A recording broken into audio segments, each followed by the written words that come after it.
talk about this Dvorak Cello Concerto. There's so much to say about it, and it's such a fantastic piece, but we are joined by one of the world's great cellists who can speak about it far more authoritatively than I ever could. And he's also a fantastic storyteller, so I'd like to welcome to the stage Amit Peled.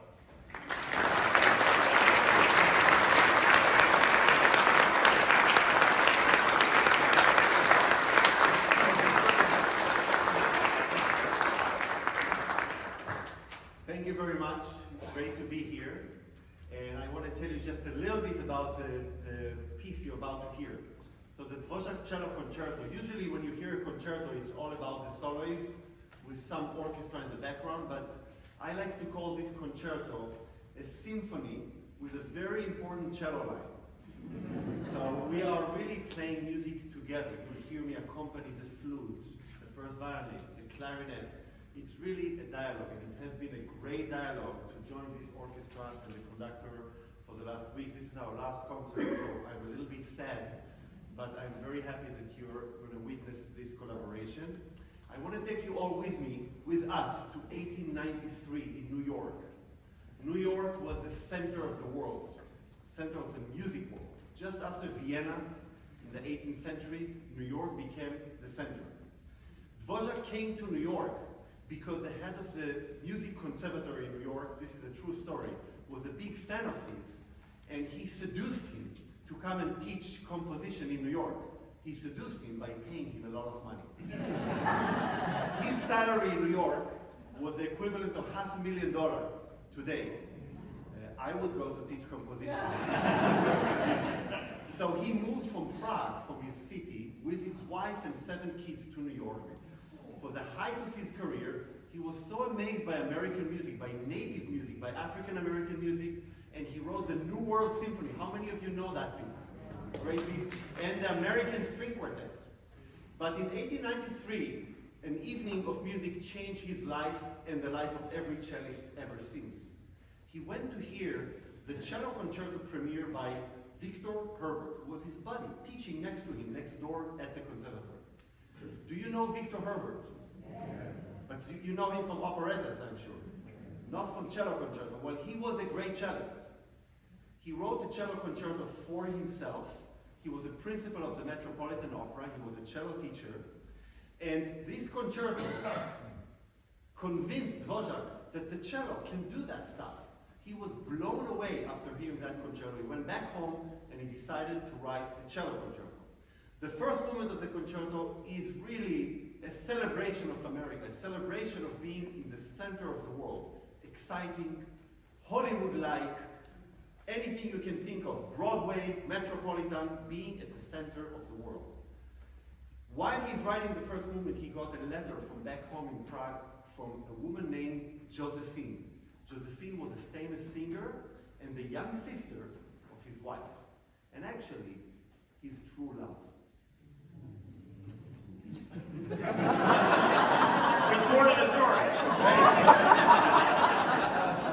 They know the story already. Years earlier, Dvorak was commissioned to write 6 songs for Josephine. They called it Josephine songs. He wrote it for her, and when I read that, I immediately did Google image for Josephine. She was gorgeous. You can look her up on internet. He fell in love with her.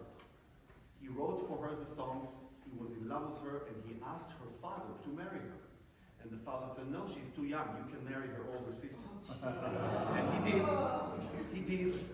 But years later, in New York, he got that letter from Josephine saying that she's very sick. And he decided, in the midst of the height of his career, after finishing the first movement of this concerto, to go back home to visit her and to tell her that he loves her. Screw it all. I'm finishing everything. I'm going back home. I have to tell her. He takes the boat, which takes a few weeks to go home, and he writes the second movement of the concerto.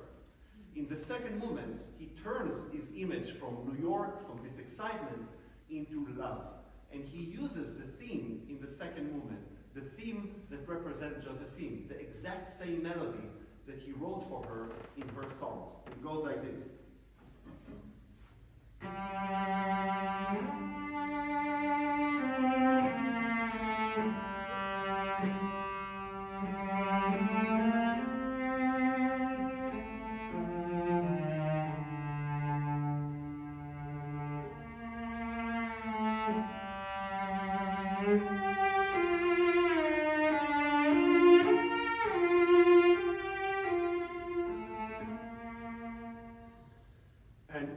love melody, he builds up the whole second movement, thinking, I'm going to go back there, tell her finally that I love her, and life will be ever happy from that moment. He goes to the third movement, and the excitement builds up. He gets closer to Prague, and he chooses themes that are folk tunes from Czech folk tunes, his childhood themes. One of them that would lead to the climax of the story is this one.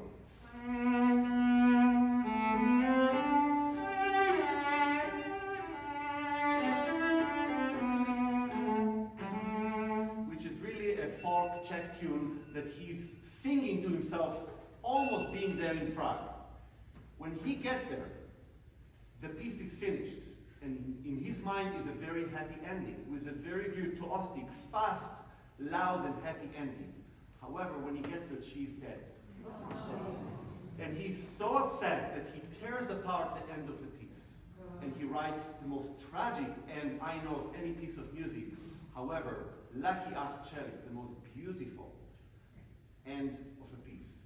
He uses at the end Josephine herself to join the soloist, to join himself. And you will hear the concertmasters playing first a very happy love duet with me, and then at the end, instead of celebrating their love, you will hear her coming in, basically claiming death and asking him to join her